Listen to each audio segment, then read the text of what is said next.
Africa, at the service of reconciliation, peace and justice. This is the Africa service of Vatican Radio. Welcome to our half-hour daily program for Africa. Stay tuned for our bulletin of church news, which will be followed by Panorama, and then our feature, Health and Healing. I am John Baptist Tumusime. Pope Francis has reminded Christians that it is self-deception to try to stop the natural passage of time in pursuit of eternal youth and unlimited well-being. The Holy Father made the reminder on Wednesday at the midweek general audience. This week's catechesis was a continuation in the final edition of the Pope's teaching dedicated to old age. David Watkins reports. At the Wednesday general audience, Pope Francis picked up the theme of the value of old age for the last time. The Pope noted that many people eventually pass through the frailty and challenges of old age, but said that it can also be a time of exciting blessings of faith. In old age, the works of faith which bring us and others closer to the kingdom of God, he said, are by now beyond the power of the energy, words, and impulses of youth and maturity. Pope Francis pointed out that a temptation toward bitterness can arise in the latter years of life as time passes and we reflect on missed opportunities. He added that old age itself is a blessing which God bestows, since it teaches us that our life is destined to go beyond the passage of death into eternal life. Our earthly life, said the Pope, could be considered a novitiate or apprenticeship during which difficulties teach us to appreciate the gift of God and share it with others. La nostra esistenza sulla terra è il tempo dell'iniziazione alla vita. Our existence on earth is a time of the initiation of life, which finds fulfillment only in God, he said. We are imperfect from the very beginning, and we remain imperfect up to the end. Pope Francis noted that old age helps us understand the meaning of time and the limitations we face as we near the end of our time of initiation. Old age, he said, helps deepen the gaze of faith, which reminds us that Jesus spoke of paradise in parables about festive banquets, something the Pope said we can look forward to.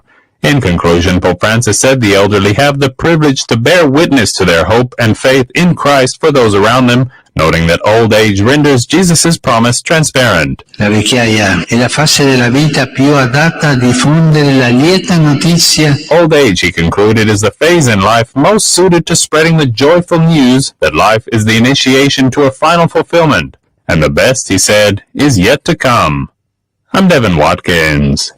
At the end of the audience, Pope Francis called for prayers for Cuba, where an oil facility set ablaze by lightning has caused explosions of fuel storage tanks and a fire that has killed one person, wounded many, and destroyed property. The Pope also again expressed concern about the Russian invasion of Ukraine, which has killed many people and also caused a lot of suffering. The Overseas Development Agency of the Catholic Bishops of Ireland, Trocare, has opened stabilization centers in Somalia's Gedo region to help people who are threatened by hunger and to address the problem of malnutrition, especially in children. Somalia is currently experiencing a long and severe drought that has lasted more than 2 years. Reports from the stabilization centers say hundreds of families turn up every day to receive food, water, and medicine. Individuals who have been seriously affected by hunger are admitted for days and treated for malnutrition. Trocare is calling upon the international community to intervene in Somalia because the situation is really worrying. The Jesuit Center for Ecology and Development in Malawi has launched a sugarcane juice project. The director of the project, Father Wilfred Sumani, said it targets small-scale farmers who are growing sugarcane to generate income. He explained that the practice has been to grow sugarcane, harvest it, and sell it raw. but the project aims at producing juice from the raw sugar cane using machines. The farmers will sell the juice, which will generate more income. Father Sumani told reporters last week that his administration had already held talks with the Lilongwe Technical College to make the machines, to supply the spare parts, and to carry out the maintenance work. The sugarcane juice project is financed by the Jesuit missions in Germany. Reports from Nigeria say the man who organized the massacre of Christians at St. Francis Catholic Parish in Owo Diocese, Ondo State on June 5th has been arrested. The attackers shot at the faithful inside the church during the celebration of Holy Mass, killing 40 people and wounding many more. The Nigerian Chief of Defense Staff, General Lucky Irabor, told reporters in Abuja that the attackers, including their leader, were arrested in different locations across Nigeria. He said they would be charged in court soon.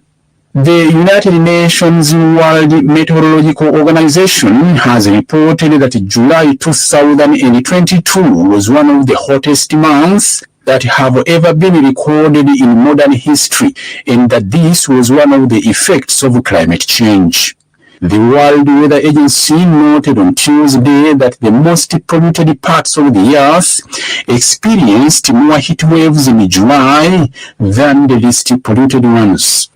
You are tuned to the English Africa service of Vatican Radio.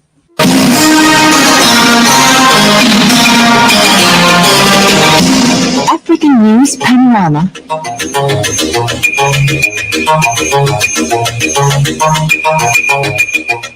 The military-led government in Guinea has issued a decree dissolving the country's leading opposition movement, which it accuses of using violence during what it calls banned demonstrations.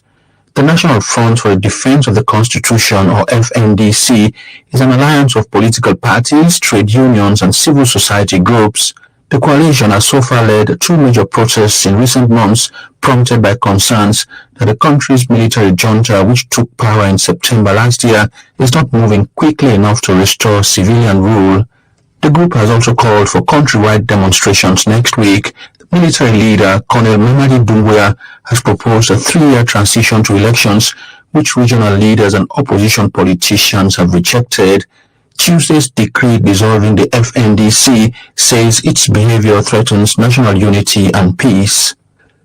U.S. Secretary of State Antony Blinken has said his country will support the efforts led by Kenya and Angola to put an end to the violence in Eastern Democratic Republic of Congo and to help solve the Central African nation's crisis with Rwanda. Mr. Blinken made the comments in Congo's capital Kinshasa on Tuesday at a press conference after meeting with President Felix Tshisekedi and other government officials, including Congolese Foreign Minister Christophe Lutundula. The U.S. Secretary of State also said that Washington is very concerned about what he called credible reports that Rwanda has provided support to the M23 rebels and called on all parties to halt any cooperation with the rebel group. Rwanda has previously denied accusations by Congo's government that it supports M23 and that it has sent troops into the country. M23 has denied it receives Rwandan support. Mr. Blinken arrived in the DRC on Tuesday from South Africa as part of a 3-nation African tour. His next stop is Rwanda. Mozambique has banned people from filming accidents or disaster scenes before calling in the emergency authorities to provide assistance, according to a BBC report. The move is aimed at changing the attitudes of citizens who only take pictures of accidents or other emergency situations and publish them on social media. The measure, which has now come into force, is part of the new National Public Safety Service Law approved in December last year. Those who do not comply must pay a fine of up to $125, an amount up to 100 times the country's minimum wage, the report said. Kenya's Education Ministry has postponed the reopening of schools to next Monday, the 16th of August, as vote counting continues across the country following Tuesday's elections. The schools were originally scheduled to reopen on Thursday, the 11th of August. In a statement, Education Minister Professor George Magoha apologized for inconveniences of the delay, but said the government was keen on ensuring the safety and comfort of learners through this period. Hundreds of primary and secondary schools are normally used as polling stations in Kenya. A roadside bomb killed at least 15 soldiers in northern Burkina Faso on Tuesday. The incident occurred on a rural road in Bam province in central north region when a transport vehicle drove over a hidden explosive, killing several troops before a second explosion killed those who had rushed to their aid, the army said in a statement. Soldiers and civilians are routinely targeted by Islamist insurgents in the region, where groups linked to Al-Qaeda and Islamic State have been active since 2015. The attack came less than 24 hours after unidentified fighters raided another northern village, killing 5 civilians and 5 volunteer militiamen, the region's governor said in a separate statement on Tuesday. Meanwhile, an African security expert warned the UN Security Council on Tuesday that the threat from the Islamic State extremist group is growing by the day in Africa and the continent could be the future of the caliphate. Martin Ewi said the Islamic State has expanded its influence beyond measure in Africa, with at least 20 countries directly experiencing the activities of the extremist group and more than 20 others being used for logistics and to mobilize funds and other resources, he said. Martin Ewi coordinates a transnational organized crime project at the Institute for Security Studies in Pretoria, South Africa, and was previously in charge of the counterterrorism program of the African Union Commission. You're tuned to the Africa Service of Vatican Radio. And now, our feature, Health and Healing.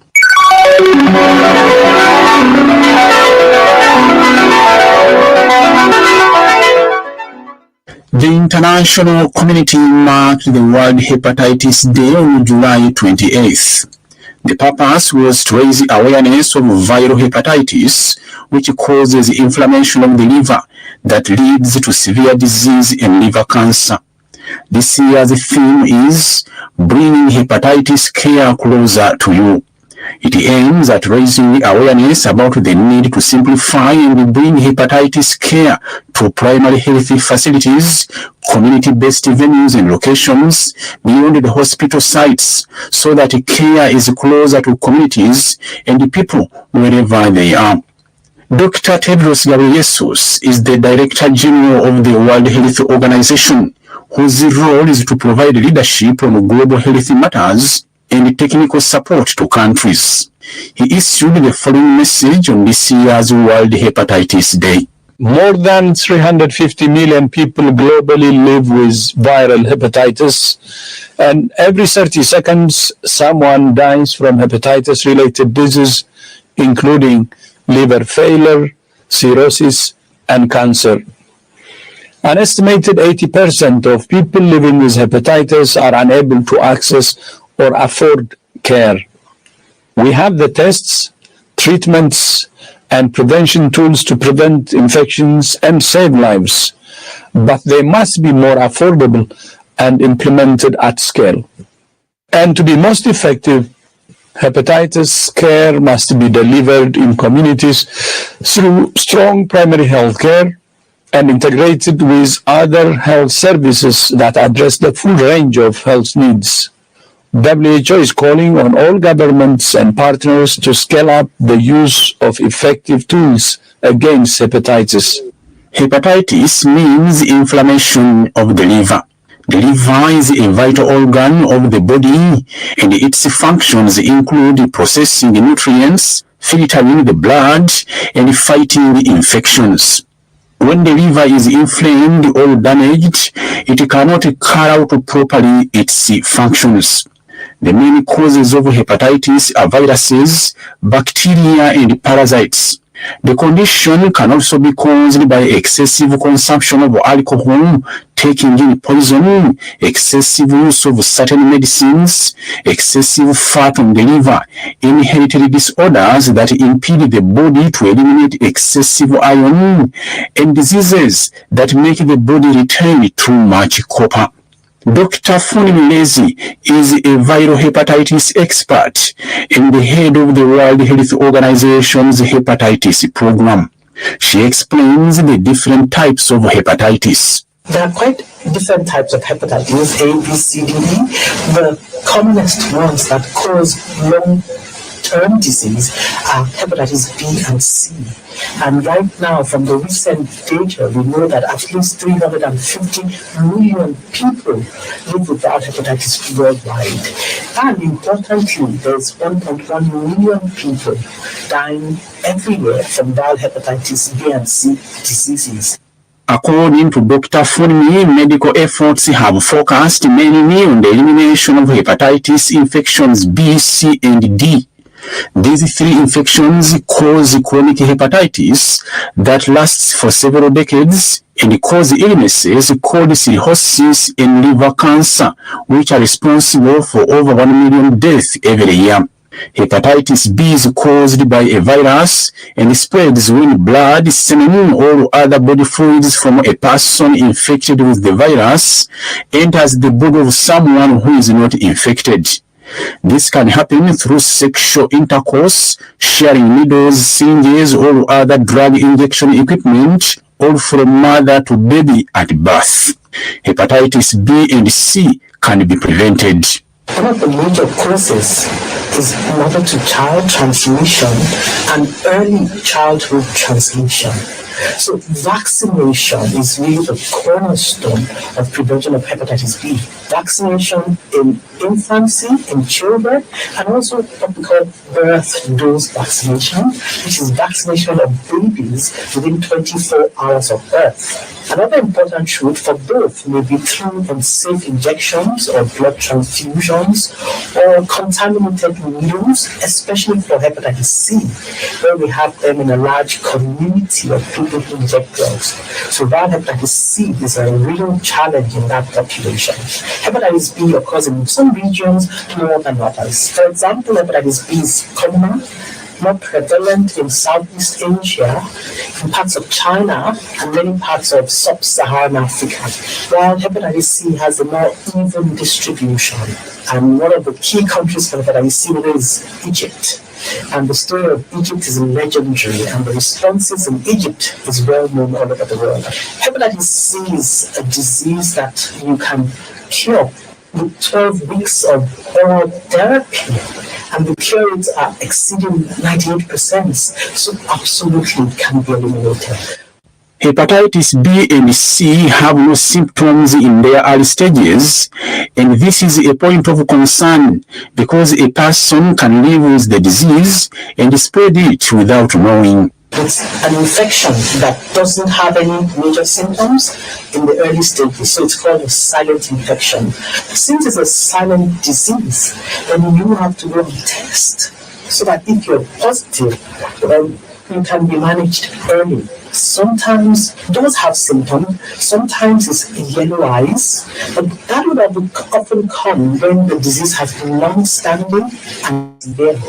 Sometimes people come with swollen feet or huge abdomen from consequence of long-term hepatitis. So the challenges with silent diseases is you must go out and test to see if you have it. Otherwise, the presentation and the symptoms can be quite late in the course of the disease. One of the important things for World Hepatitis Day this year is reaching communities, and it is exactly this type of communities we want to reach. So the which is partnering with civil society and other organizations, even in the grassroots, to increase the awareness and create a demand for hepatitis testing services and prevention so that these people can have the proper health care that they need. Hepatitis B has no cure, but when it reaches serious stages, some medicine can be given to the patient to treat the symptoms. If a person has hepatitis B, there is no day-to-day management. The person is very well. However, we know some things can worsen hepatitis B, such as alcohol, aflatoxins. Those things can worsen viral hepatitis. Now, if the person with viral hepatitis has complications, including swollen leg or ascites, and there's an important management in giving drugs to the person. There's also the specific treatment, an antiviral therapy, which the person may require to take every day. So I think the simple answer is, at what stage of the disease are we treating, and what are we treating? So in the early stages, there is nothing to treat because the person is well, the liver is stable. A person catches hepatitis A and E when he or she eats or drinks food or water that have been contaminated by feces containing the hepatitis A virus. Unpeeled and uncooked fruits and vegetables, shellfish, ice, and water are common sources of the virus. According to Dr. Funmi, hepatitis E mainly spreads through contaminated water in areas with poor water quality. In addition to feces from humans, some people have caught the disease when they have accidentally eaten feces from farm animals that have drunk water that had been contaminated by the hepatitis virus. Hepatitis A and E are also preventable. We have hepatitis A and E that are acquired through contaminated food and water. So we can have outbreaks of hepatitis A because of the contaminated food and water. So certainly it can be prevented.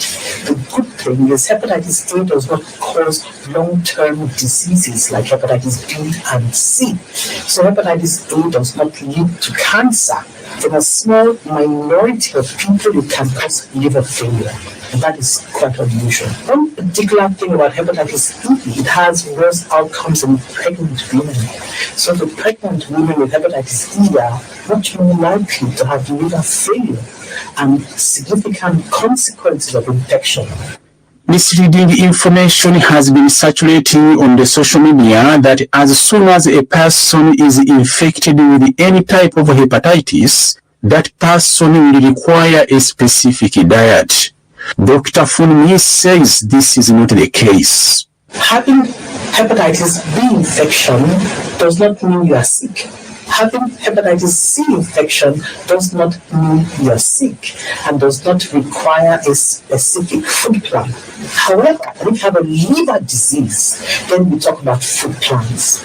And then it depends on how severe your liver disease is. In very severe cases of liver disease, we need to restrict the protein intake of the person, or else give them multivitamins and various other aspects. Although a cure exists for some type of hepatitis, and prevention is possible in all types through vaccination and by creating awareness through teaching, according to Dr. Funmi, these services are often out of reach of communities and are sometimes only available at centralized and specialized health facilities, especially in low-income countries. We know now that only about 21% of the burden of viral hepatitis C, 58 million people, only 21% have access. So nearly 80% do not have access for many reasons. Political will, the drugs may be expensive, the diagnostics are not there. Another key barrier is awareness. So many people are unaware that they have hepatitis because it's a silent disease. Because in the early stages, it's a silent disease, so people have to go and test. So there has to be demand for testing. And part of what we're doing on World Hepatitis Day is to increase advocacy and awareness so that people can go and test. The World Health Organization has set an ambitious plan to eliminate hepatitis by 2030. To reach that target, the World Health Organization is calling upon member states to reduce new infections of hepatitis B and C by 90%, to reduce hepatitis-related death from liver cirrhosis and cancer by 65%, to ensure that at least 90% of people with hepatitis B and C virus are diagnosed, and to give appropriate treatment to at least 80% of people who have contracted hepatitis. Dr. Funmi again. We have a global hepatitis elimination strategy, which was adopted and endorsed in 2016. And this strategy highlights 5 important interventions for elimination of hepatitis B and C. In fact, if scaled up, these 5 interventions can reach elimination by 2030.